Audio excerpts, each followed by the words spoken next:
Hello, everyone. Kim Victoria here. And just to make things simple, if you're not interested in hand sewing or have a sewing machine, you can be either or here because you don't have to have a sewing machine necessarily to do this. But I am going to demonstrate making a pillowcase fabric cover for a junk journal. So that's what I am going to do today. I'm going to demonstrate that. And I went through my fabric stash because I have about mm, 3 or 4 different types of fabric, pillowcase kind of fabric covers that I can demonstrate. So today I'm going to do the simplest, easiest. So if you have a sewing machine that can sew a straight stitch and you're inclined to do that, or you don't mind a little hand stitching in a straight line, no problem. Then today's video is for you if you're interested in using fabric to cover a junk journal. So I went through my stash and I came up with this and I got lots of it. So if I make a boo-boo, I can make another one. I can make about 3 or 4 journals with all the fabric I have. This is some old style fabric. And what I've done is put right sides together. And that's the first thing you need to do. Well, maybe the first thing you need to do is decide what size you want your cover to be. So I already made that decision, and there it is. So the easy way to do this is to put your right sides together of your fabric. Now, the other thing that you want to think about immediately is, does this fabric have a direction? And you can see this does. There is definitely a direction here. You wouldn't want this to be upside down, which doesn't matter too much when you're just making this kind of a cover side to side. But say I made the cover this way, well, then one side would be upside down. So then I would want to cut 2 pieces. So the main thing here to remember is you want to have directional material going on the same direction in the front and back, which I don't have to worry about here because I'm folding it across the weft of the fabric would be the right term. I'm just going to do it super simple. So I've got the fold over here. I just folded the fabric in half with right sides together. And I am determining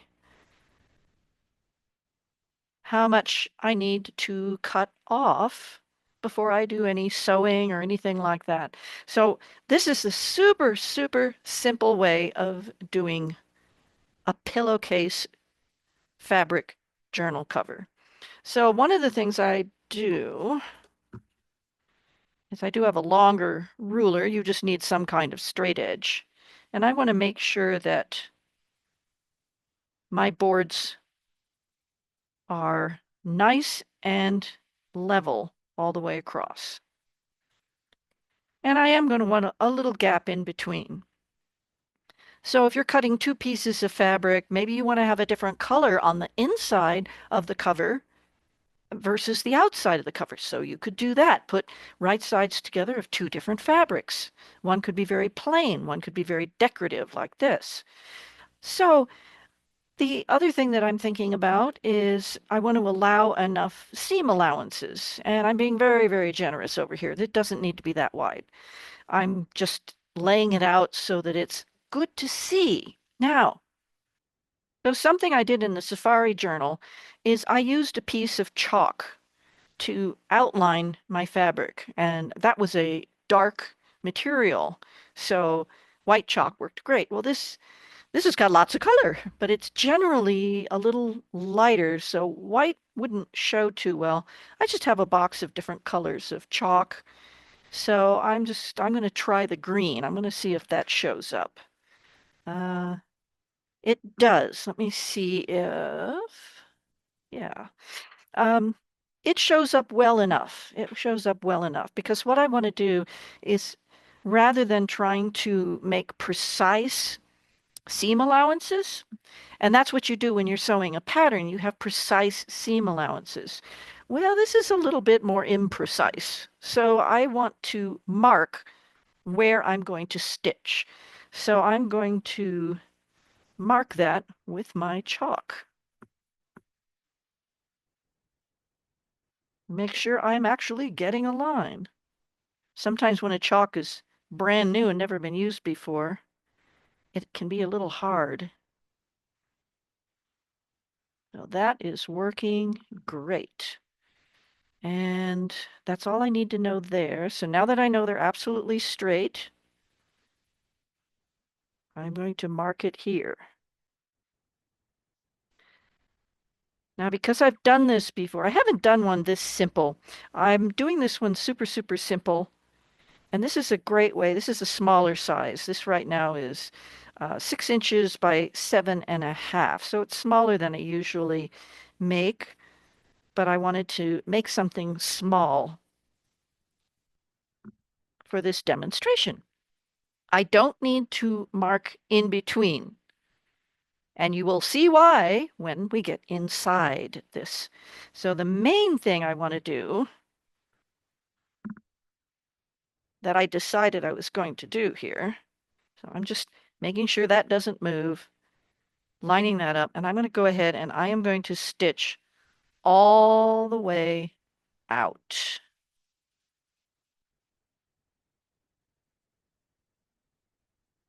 So now I have that marked. What I want to do is pin this in place.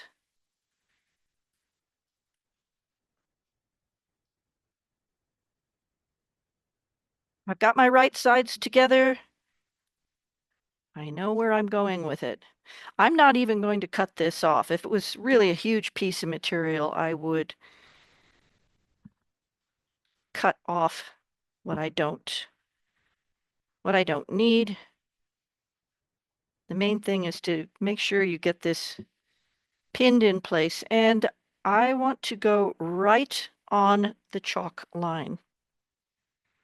And the reason for that is we want to leave, there's kind of like a little wiggle room. You can see where I'm going here. These are going to get inserted.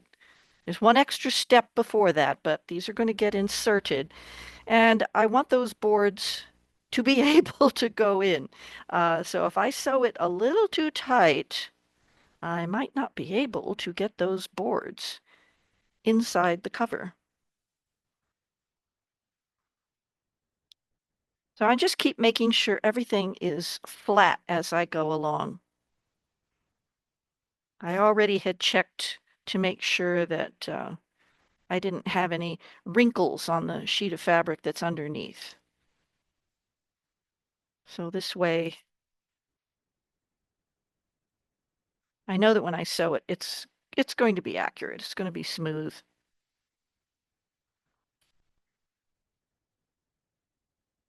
All right. Very good. All right, now that we are there, we're going to go sew a straight stitch. So let me move the camera and we'll go to the sewing machine. So here I'm just showing you my sewing machine and the settings I'm using in case you're not familiar with them. On this particular machine, I've got the needle set so it's centered perfectly. Its default is 2.5 stitch length, and this particular one goes to 4.5, which is like a basting stitch. Some machines are like 6. So I'm going to go back to the default, which is just the right length for this project. Okay, that is a speed switch, so I can set it to go super fast or kind of limit it to go to a walking speed. I'm going to go in the middle for this one. And really when I am stitching, I'm just because the needle is centered, I'm going to be aiming for the center of the chalk line as I stitch. And really that's all there is to it. So first I'm going to let the machine anchor the thread, and that makes that really easy. Now, unfortunately, I went to readjust the where the camera was focused, and that didn't record. But I'm just doing a straight stitch. I didn't realize that when I was moving the camera around in front of the sewing machine that I guess I tapped the off button and it was supposed to keep running and it didn't. So all I did I just ran a straight stitch. And I ran a straight stitch right on top of the chalk line.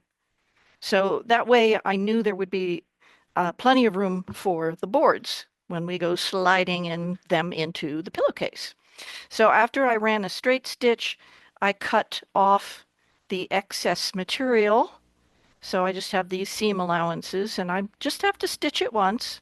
I also cut on a miter so that there's less bulk going into this point.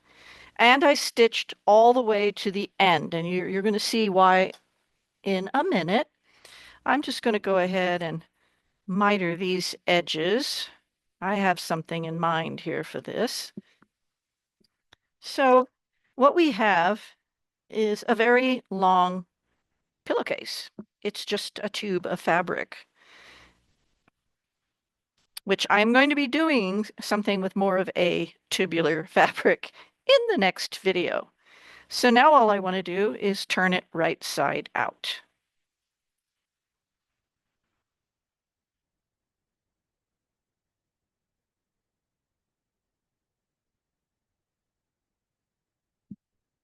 Now we have an option here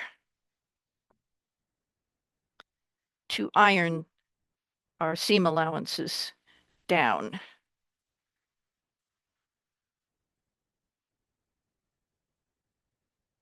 So I think I'm going to go do that. I'm going to iron these seam allowances down because that's going to make it a little less fiddly when we go to put the boards in. But we don't necessarily have to. So I'm trying to give you options here is really all I'm trying to do. Because if we put the boards in, actually, maybe I don't need to iron it at all. Because see, what happens is when we put the boards in, we can make sure that our seam allowances are on one side. Like maybe they'll be on the inside edge. Maybe they'll be on the outside. It just kind of depends. I think if I think about this, do I want this to be on the back or do I want it to be on the front? This is kind of where we're going with this. This is going to be like that, and there's going to be this on the inside, and it's going to be folded over like that. And I have something in mind for this extra flap. So yeah, actually, I think what I want is the seam allowance to be on the inside instead of the outside. So if I think about it that way, I'm just going to slide the board so that the seam allowances are on the inside.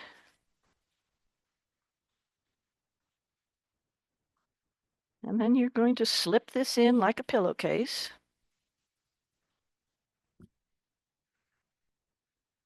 I think I'll go back to where I want to show you. Okay, so let us bring this back down. You have a couple of choices here. Again, we always have choices as to what we're going to do. So I'm just gathering this up so that I'm basically just have the board amount down here. So this is a little fiddly because I sewed it to be tight on. Let me find where I am here. No, maybe I am going to have to slip it in all the way. I haven't done it quite this way before, so let me just finagle for a moment here, because that's what you're going to have to do. If you've never done this before, you'll have to finagle a little bit until you get things where you want them to be while you're slipping the board in.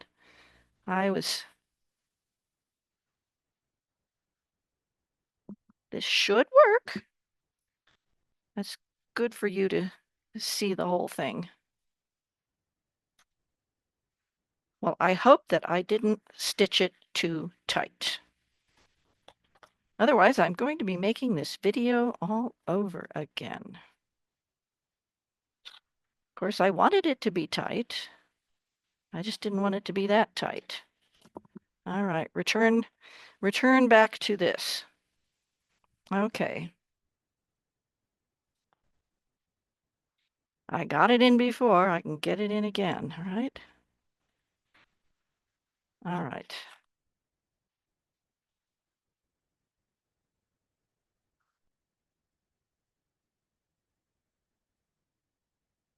Okay, now that I've got it started. It's just not working doing the gathering up. Okay, it's slipping in. It's slipping in really nicely. All right, there's the board. The board is in.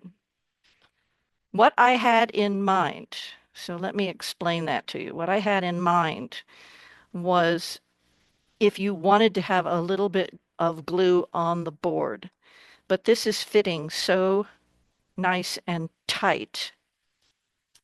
We do not need any glue on the board. Okay. All right. So now what I'm going to do is because I need to insert this one and I need to insert this one. But what I'm going to do, and let's see if I can show it to you. I'm going to stitch really, really close over here. So let me go back to the sewing machine and do that so that you can see it done. So what I'm showing you here is the standard presser foot on this machine has a narrow side. It's a zigzag presser foot, but it has that narrow side. And I am just going to use that. I don't have a zipper foot that doesn't have any side at all. This machine just didn't come with that, and I haven't found one that I could do that with. So I am just going to use that gap. I'm going to allow that gap to exist. And what I've got is I'm putting the side of the presser foot right up against that board. And I hope that you can see that. I've got the presser foot just right up against the edge of that board. And I'm going to let the side of the presser foot ride right along the edge of that board. And it does it very easily. You know, the presser foot the machine is just wants to stay on that side of the board. Okay, so that was the easy part. So now the next thing is to slip inside the spine. So the spine board, I'm putting that spine board in. There we go. So now that the spine is inside, I'm going to do the same thing again.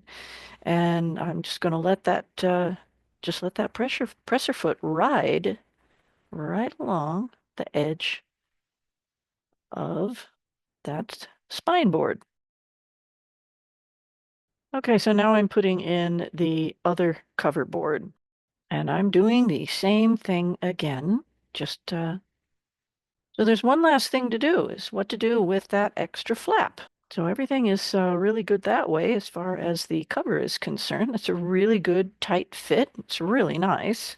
So now I have this end piece, and I'm thinking about this end piece as being a pocket at the moment. So I'm just going to turn that edge and hem it. And that's all I need to do is hem that edge. So what I have in mind right now is maybe making that into a pocket.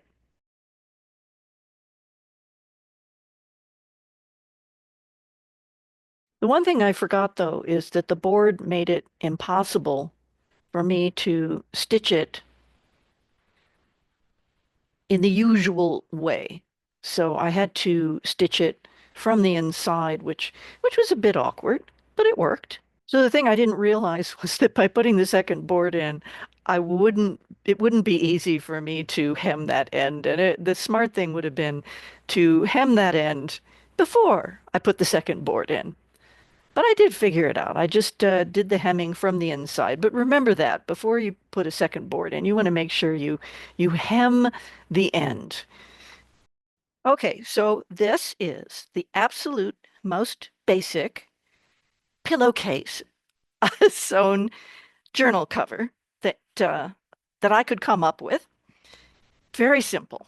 Very, very simple. And so nothing's glued, but you can see it's all stitched in, and we have a nice hinge to our spine.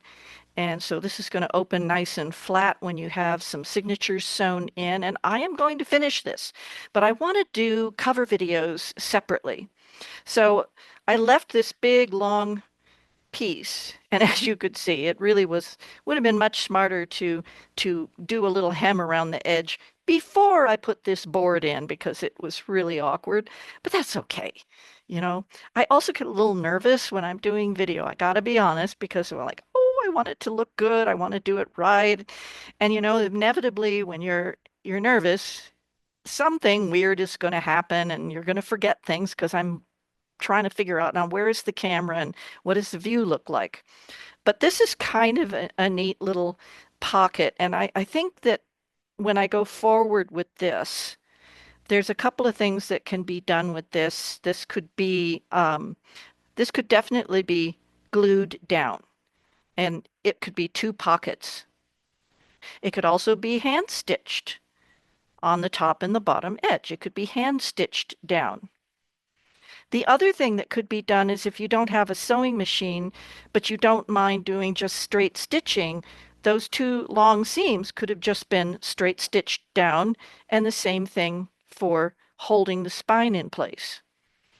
And the reason I wanted to hold the spine in place with stitching is so that the spine has that little bit of gap in the movement, whereas if I didn't do this stitching, it could have been butted right up against the other boards and you just wouldn't have the flexibility as much. So it's nice having that wiggle room. So it's literally the wiggle room.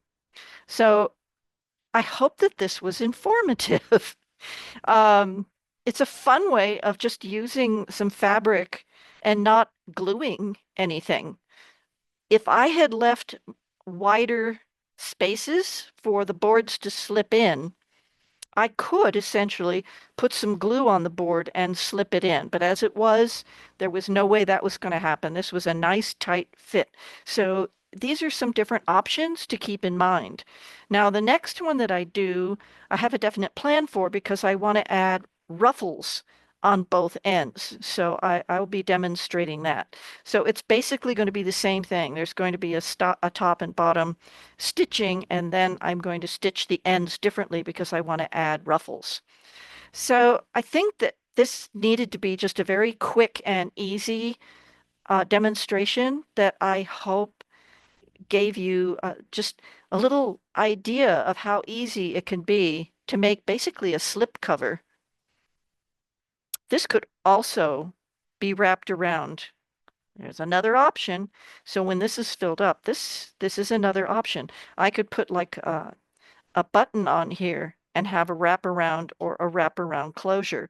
So when this one gets done as a journal, when I fill it up with signatures, I'm going to decide what to do with this flap then. But right now, it also looks like it could just be a flap that goes around and is the closure.